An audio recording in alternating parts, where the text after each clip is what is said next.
El día se presenta con enormes contradicciones para Alfonso Pereira. Acaba de dejar en estado irresoluto, en manos de la esposa y de la hija, un problema que él lo llamaba de honor en peligro.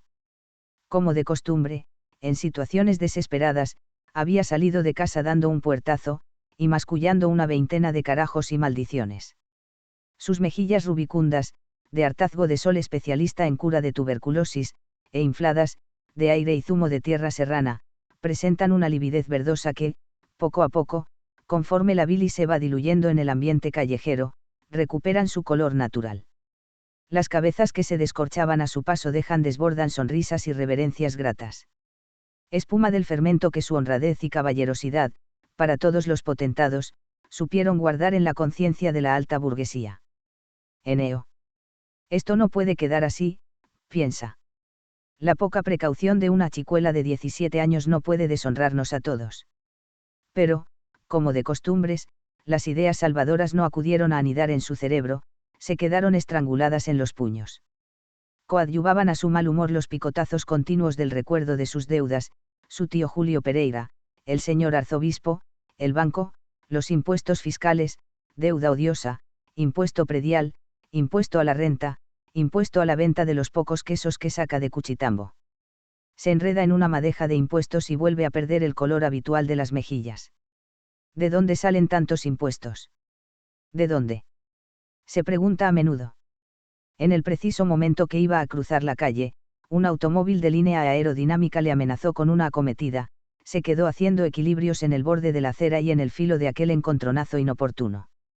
El acreedor más terrible, el tío Julio, al cual no se le puede dar largas porque las desbarata con argumentos made in Julio Pereira, saca la cabeza por la ventanilla del auto y le hace señas para que se acerque.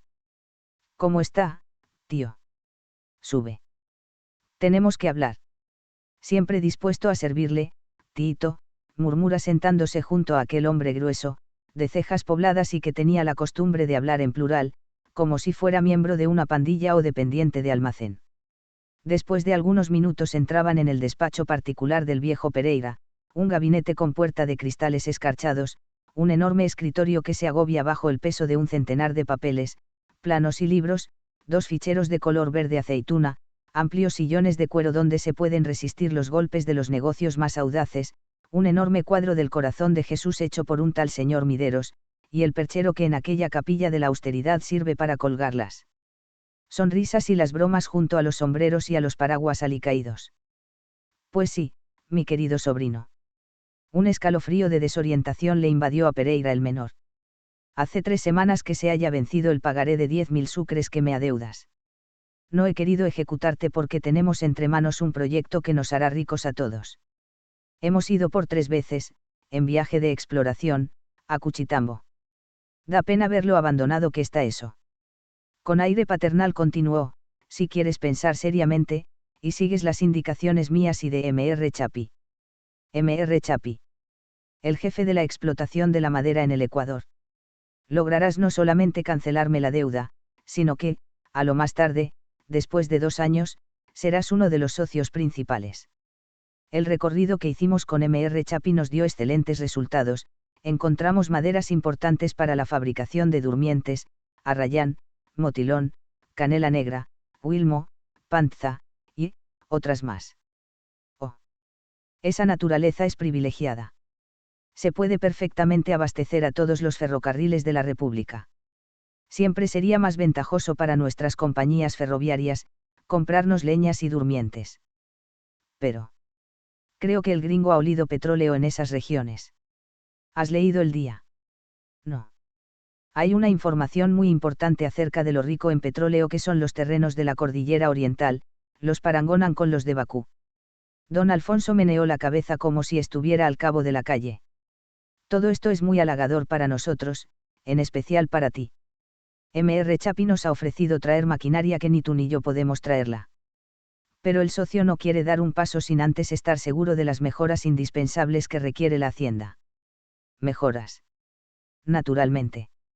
Un carretero para automóvil, la compra del bosque de Filocorrales y Guamaní, limpiar de huasipungos las 2 orillas del río, para construirse quintas cómodas para ellos. Pero de un momento a otro hacer todo eso. A ti te parece difícil porque has estado acostumbrado a recibir lo que buenamente te han mandado tus administradores o tus huasicamas. Yo. Las consecuencias no se han dejado esperar, tu fortuna se va al suelo. No, es que. No hallando el pretexto que le librara de la mirada inquietante de aquel buen tío, se contentó con mover los brazos en forma del hombre perdido, de situación irremediable. No estamos en el momento de los abatimientos, afirmó el viejo metiéndole los papeles en los ojos. Pero será necesario. Indispensable. Se hará lo que buenamente se pueda. Los indios no querrán salir de sus huasipungos. Tú eres el amo. Recuerde usted los levantamientos que ha tenido que sufrir mi pobre padre por la misma razón. A ese pedazo de tierra que se les presta por el trabajo que dan a la hacienda, lo toman con gran cariño, y levantan su choza, cultivan su sementera, cuidan de sus cerdos, sus gallinas y cuyes. Es necesario sacrificar sentimentalismos. Crear voluntad de trabajo para poder vencer todas las dificultades por duras que ellas parezcan. ¿Qué nos importa a nosotros esos indios? Primero estamos nosotros. La pregunta que desde hace rato espiaba por una rendija del inconsciente de Pereira el menor, ¿de dónde salen los impuestos? Se escurrió tomando fuerza imperiosa de objeción. Como si le dieran hablando, el terrateniente balbuceó, ¿de dónde salen los brazos y el dinero para todos esos trabajos? De los indios. Pero Cuchitambo. Sí, tiene pocos, pero con el dinero que nosotros te suministraremos, podrás comprar los bosques de Filocorrales y Guamaní, con los bosques se comprará a los indios, con los indios el brazo que abrirá el surco en esas montañas. ¿Qué dices a todo esto? Las dubitaciones del sobrino exaltaron al viejo negociante que se puso al ataque con un sermón plagado de frases explosivas. Era buen perro de caza y sabía que las buenas piezas son difíciles de arrastrar. Al salir del despacho, a Pereira menor le sobraba un rescoldo de resistencia, mas, al recordar que en casa le esperaban problemas irresolutos, se cogió la nariz como si quisiera exprimirse las soluciones, y el rescoldo quedó en cenizas. Ya sabía de dónde vienen los impuestos. Puso la cara del niño que descubre de dónde vienen los hermanos. El tío era genial, le ha dado, sin darse cuenta, la gran solución para todos sus problemas. La hija quiso sorpresivamente hacerle abuelo, y, como él no tenía cara de tal, resolvió quedarse en padre. Ser padre del hijo de un tal Cumba, cholo por los 4 costados. No. Por los 3, porque por el último es indio. Indio. La sangre le hirvió en los carrillos. Por un sendero de la cordillera oriental, frecuentado por cargueros que van con ventas a Quito, avanza, camino adentro, en 3 mulas, la familia Pereira. Varios indios hacen cola agobiados bajo el peso de los equipajes. Al llegar a un cruce, don Alfonso, que rompe la marcha, se detiene, y, con voz entrecortada por el frío, anuncia a las 2 mujeres que vienen tras él, empieza el páramo. Sigamos hasta donde avancen las mulas. No quisieran desmontar. No. Contesta la madre de familia, presentado una cara malhumorada, con ese mal humor que en los viajes a mulas se siente subir desde las nalgas. ¿Y tú? Estoy bien, papá. El hombre enderezó a la mula y siguió la marcha que desde ese momento se hace lenta, pesada, insufrible. El lodo. El lodo del páramo donde se sumen las bestias, donde la velocidad se enreda en el fango. De improviso tienen que hacer alto. La mula delantera olfatea el suelo pantanoso, para las orejas, se irrita sin obedecer a las espuelas que le desagarran, por la piel le corren ondas temblorosas como si el miedo le hubiera acariciado la grupa. Ya se estacó este animal. José, Juan, Andrés. A mí tú. Responden a coro los indios de emergencia que vienen a la cola, sin dejarle terminar. Tú, José, como el más fuerte, carga a ña Blanquita. Ña Blanquita es un jamón que pesa 160 libras. El Andrés y el Juan, para mí y Lolita, los otros quédense no más a las cargas. Los 3 indios, después de limpiarse en el revés de la manga los rostros escarchados por la neblina del páramo, se preparan para dejarse montar por la pulcritud de los patrones, se sacan los ponchos, se arrollan los anchos calzones de liencillo hasta las ingles, se quitan el sombrero de lana, doblan el poncho en doblez de pañuelo de apache, se dejan morder por el frío que se filtra por los desgarrones de la cotona pringosa y presentan las espaldas para que la familia pase de la mula al indio. El aburrimiento le hace caer a don Alfonso en un monólogo interminable. La mueca de los que mueren de frío es una mueca de risa. ¿Cuánta razón tienen los gringos al exigir un camino? Esto es el infierno al frío. Ellos saben más que todos nosotros. Gente acostumbrada a una vida mejor. Ellos vienen a educarnos, ellos nos traen el progreso a manos llenas. Mi padre, en vez de ser cruel con los indios y divertirse marcándoles como se marca a los toros con el hierro al rojo para que no se pierdan, debían haber hecho grandes mingas con la peonada, evitándome así este viajecito. En la época del viejo, el único que tuvo narices económicas fue don Gabriel Moreno. Gran hombre que supo aprovechar la energía del dolor indio haciéndole trabajar la carretera a Riobamba a fuerza de fuete, del fuete que curaba el soroche del Chimborazo, del fuete que se abría camino entre los barrancos y los desfiladeros, del fuete progresista, del fuete que levantó la figura del hombre inmaculado.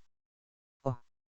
Fue tan profundo el pinchazo emocional que le obligó a saltar sobre el Andrés, el cual, perdiendo el equilibrio, se hundió con pies y manos en el barro. Carajo. Indio pendejo. Grita desesperado el amo, ajustando las rodillas y cogiéndose de la cabellera cerdosa con habilidad de jinete que se aferra al potro. Se endereza el Andrés chorreando lodo, el frío no le deja sentir el daño que le han hecho las espuelas en las costillas. El páramo y el cieno tienen hambre de carne india, la otra va bien abrigada y es difícil meterle diente. No puedo más, estoy helada, balbucea la jamona agarrándose a los hombros del José. Ña Blanquita también piensa en la Virgen de Pompeya, la cual debe ayudarle en este trance. Si no fuera por ella, ¿cómo viajarían sobre este océano de lodo? Es un milagro palpable. El mes que viene, todas sus amigas, le harán la fiesta en Quito. Sin embargo, ella, Blanca Chanique de Pereira, no podrá estar, no podrá lucir sus anillos de brillantes, no podrá esperar, en el umbral de la sacristía, bajo una paz conventual, al reverendo padre Uzcategui, su santo confesor. ¿Vas bien, hijita? Sí, mamá, responde la muchacha que, sobre las espaldas del Juan, urde venganzas contra el perjuro Cumba. Le recuerda en todas partes, en los bailes, en los paseos, en la calle, en la iglesia, menos en la neblina que lo envuelve todo, en el frío que horada hasta los tuétanos y en el lodo donde los indios se entierran hasta la rodilla. Diluidos en bruma y encaramados sobre las espaldas indígenas, avanzan los miembros de la familia aristocrática llevando a enterrar en lo más recóndito de la sierra sus pequeñas tragedias burguesas, y en busca de la respuesta que era la pesadilla del terrateniente, de donde salen los impuestos y la cancelación de las deudas. Los indios, insensibilizados por el frío que les chorrea por la punta de la nariz, caminan sin pensar en nada. Conforme descienden al valle, la neblina y el lodo se quedan arriba, el paisaje se aclara. Ya se ve la casa del Jacinto, consuela el patrón apuntando a una casuca perdida en el bajío. El ruido de la cabalgata, con los jinetes otra vez en las mulas, pone en guardia a los perros que lanzan protestas aulladas desde los huasipungos. Atardecía y la cabalgata entraba al pueblo de Tomachi. El invierno, la montaña y la miseria han hecho de Tomachi un pueblo de lodo, de basura y de acurrucamiento. Se acurrucan las chozas a lo largo de la única calle lodosa y adornada de basureros, se acurrucan los guaguas a las puertas de las viviendas a jugar con el barro o a mascar el calofrío del paludismo, se acurrucan las mujeres junto al fogón, tarde y mañana, a preparar la mazamorra de mascao o el logro de cuchipapa, se acurrucan los hombres, de 6 a 6, junto al trabajo de la chacra, de la montaña, o se pierden por los caminos con sus mulas llevando carga a los pueblos vecinos. La callejuela está tatuada por una acequia de agua turbia, donde abreva el ganado de los huasipungos, donde los cerdos hacen sus camas de lodo para revolcar sus ardores, donde los niños, poniéndose en cuatro, sacian la sed. Corre un frío seco y cortante. Abajo queda el valle en silencio, repleto de luz crepuscular que empequeñece la figura entumida de las chozas, de la choza india que forma una sola habitación con piso de tierra y techumbre de paja renegrida por la lluvia y el humo que, sin hallar salida, se filtra por todas partes. La casa del Jacinto está cerrada. Deben haber ido con carga a Sangolquí, solo 2 cerdos negros, junto a la puerta de la tienda, ozan en el barro y hacen rodar unas latas viejas. Más allá, unos perros con el acordeón semidesplegado de sus costillares, por la anemia, se disputan un hueso de mortecina que debe haber rodado todo el pueblo por cargar más lodo que carne. Un olor a leña de eucalipto y boñiga quemada desprenden las viviendas. Colgado de una cuerda, en un corredor, el cadáver de un borrego, se deja extraer los bofes y el hígado del tórax por un chagra de catadura medrosa que, al paso de la cabalgata, se quita el sombrero con la mano empapada en sangre. ¿Cómo te va, Calupiña? Sin querer morir, patrón. Y su merced. Pasando. Y en efecto, pasaban. El cholo arroja las vísceras en una batea y se queda al helado en tanto un perro lame el pescuezo sanguinolento del borrego. La miche de las guaguas ha matado puerco cuando frente a su chozón se amontonan las cenizas de una hoguera y en el corredor se exhibe una batea repleta de fritada con tostado de manteca. Una de las hijas del Melchor se ir corriendo de su casuca, sacudiéndose la cabeza y dando gritos. Una cosa a manera de moño se le aferra a la coronilla, la hermana ordena imperiosa, espera, pes. Y dándole un manotazo le quita el copete que se revuelca entre las hierbas que crecen a la vera de la callejuela. Una araña de la humedad con gruesas patas aterciopeladas huye entre los baches. Buenas tardes, murmuran el par de buenas mozas olvidándose del susto que les dio la araña. Buenas tardes. Una recua de mulas frente al estanco de Taita Timoteo que el arriero se pegue su copita de puro. En la puerta de la tienda del telégrafo, el telegrafista se ejercita en la vihuela repasando un pasillo del siglo pasado. El cuso duerme echado sobre unas cargas de alfalfa con el sombrero en la cara. Hacia el fin de la calle, en una plaza enorme y deshabitada, se alza la iglesia del puebluco, apoyando la vejez de sus paredones en largos puntales, es un cojo que ha salido del hospital del tiempo andando en muletos. Todo lo vetusto de la fachada contrasta con el oro del altar mayor y las joyas de la Virgen de la Cuchara, patrona del pueblo, a los pies de la cual, un centenar de indios y chagras hambrientos van depositando sus ahorros para que la Santísima Virgen se compre alhajas. Del curato, luciendo las joyas que la Virgen tiene la bondad de prestarle y con una cesta de basura, Seil la concubina del cura, alias la sobrina, deposita los desperdicios en la acequia y se queda alelada al paso de la cabalgata de la familia Pereira. Todavía la comitiva no entraba en sus dominios, pero ya se alegra al divisar la casa de Hacienda que se levanta como una fortaleza blanca en medio de su ejército diseminado de chozas pardas. Cuando el mayordomo estuvo frente a la cabalgata, frenó a raya a la mula, obligándola a sentarse sobre sus patas traseras. Buenas tardes nos de Dios, saluda con su hablar precipitado, olor a peras podridas por su inveterada afición al aguardiente puro que venden el Jacinto y Taita Timoteo en el pueblo. Se quita el sombrero dejando al descubierto una cabellera desordenada que cae en mechones pegosos, de sudor, sobre la frente. Buenas tardes, Policarpio. Me muero. Semejante aguacero que ha caído todito el día. ¿Qué espés, alaña chiquita han traído? El padre de familia desvió la conversación haciéndole preguntas sobre la conducta de los indios, sobre los sembrados, sobre la posible explotación de la madera. Traigo grandes planes. El porvenir de mis hijos así lo exige. De sus hijos. Piensa el Policarpio, sin comprender una palabra. El patrón no tiene sino una sola hija, la ña Lolita. ¿A qué hijo se referirá ahora? Tal vez la ña grande esté embarazada. El viejo caserío les recibió con su patio empedrado, olor a majada, con el molque, perro amigo de manifestaciones epilépticas con la charla quichua de las indias servicias, el mugir de las vacas, el amplio corredor de pilares adornados con cabezas disecadas de venado se cuelgan las monturas, el redil pegado a la derecha del patio, y del que le separa un vallado de palos carcomidos y alambres mohosos para encerrar a las 6 de la tarde oveja y terneros, y, sobre todo, con 100 recuerdos de holguras señoriales. Después de dejar todo arreglado en el caserío, los indios se desparramaron por el campo buscando el chaquiñás más corto que les lleve al Huasipungo. El Andrés, sin dar tregua al cansancio, camina con el trote de las caminatas urgentes que pelan el frío que se le pegó en las cumbres. Desde hace 2 años, Andrés Chiliquinga, en vez de tomar la ruta que lleva al Huasipungo de los Taitas, ha cogido por costumbre internarse por el sendero del bosque. Ahora lleva los ojos de desconfianza, mira de soslayo a uno y otro lado, se hace con las sospechas y con el bosque una bóveda oculta para llegar por ella a la choza donde la tiene a la Cunsi. Va para 2 años que, desobedeciendo al mayordomo y al cura que le querían casar con una longa de filocorrales para ensanchar así los braceros del amo, se amaña, en el filo de la quebrada grande, en una choza que se hizo entre los chaparros, con la Cunsi. El cura y el mayordomo tuvieron que aceptar haciéndose de la vista gorda. Pero el amo. ¿Qué dirá el amo?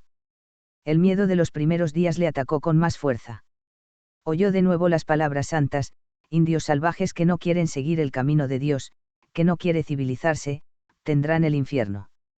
En ese momento el infierno era para él una poblada enorme de indios, no había blancos, no había curas, no había mayordomos ni tenientes políticos. La visión le tranquilizó. En la choza prendida en el filo del barranco se acurrucaba el silencio martirizando al deseo que llega dispuesto a desbordarse. Kunsi 2. El grito, medio en trágico, medio en broma, despertó al guagua tierno que, envuelto en bayetas, dormía en un rincón de la vivienda, y tuvo respuesta entre los chaparros, donde la india, aprovechando la penumbra de la tarde, recogía ramas secas para el fogón. Vi, carajú. ¿Unde estáis? ¿Dundi de estar, pes, cugiendo leña? Cugiendo leña, nu. Aquí ca, guagua surando, amenaza el indio sin saber en quién descargar sus temores. Está convencido que la afirmación de la hembra es verdad, pero su sexualidad desviada al sadismo por el látigo de los blancos se le escurre por los dedos. Mentirosa. Grita dando un salto felino. Ella le ve venir, suelta la leña, se acurruca bajo un penco, como gallina que espera al gallo, y espera que actúe la agresividad macha que, cogiendo un bagazo de caña que hay en el patio, le empieza a vapulear. Si alguien hubiera pretendido defenderla, ella se regresaría airada, y encarándose con el defensor, le escupiría en la cara la protesta: como todas las indias, intrometido, deja, no más que pegue, para eso es marido. El choque fue brutal. Tirada en el suelo pelado de la vivienda, con temblor de pájaro aterido de frío, recibió los golpes, creando contornos voluptuosos al retorcerse de dolor. ¿Unde estabas? Guaguacá, surandú. Hecho lástima, grita el indio, suavizando a golpes el cuerpo que iba a saciar su placer, tal vez para no indigestarse con la carne dura de la sierra. Por fin, ensangrentados y jadeantes, cayeron junto al fogón, haciéndose un nudo de tanuras salvajes. El llanto de la Kunsi se apaga lentamente al sentirse abierta por el hechizo del sexo. Agotados se quedan dormidos, cobijándose con el abrigo de los cuerpos, con el poncho empapado en páramo, con la furia de los piojos. La garúa invernal agrava el aburrimiento de la familia. Cuando amanecía sereno, don Alfonso montaba en la negra y se alejaba por los chaparros enmarañados que se extienden al otro lado de la orilla del río. En el pueblo, hacía una pequeña parada en la tienda del teniente político, un chagra coloradote, que no desampara el poncho, que usa zapatos de becerro comprados en Quito, en las 4 esquinas, que se siente orgulloso de haber edificado su casita de teja a fuerza de trabajar honradamente en la tenencia política y en el estanco que tuvo en la plaza y que ahora lo tiene en casa propia, en haber sido experto capataz en la hacienda del señor Alfonsito, nadie como él y el tuerto Rodríguez para conocer los sinvergüenzas y vagos que son los indios. También se le podía recomendar como buen cristiano, buen esposo, ahorrativo, se mudaba cada mes, los pies le hedían a leguas. Se llamaba Jacinto Quintana y fuma progreso de envolver. Las visitas de don Alfonsito agobiaban al chagra que salía del paso brindándole una copa de aguardiente. Tome no más, pes. Estico es purito traído de tierra arriba y la junta le prepara con hojas de higo.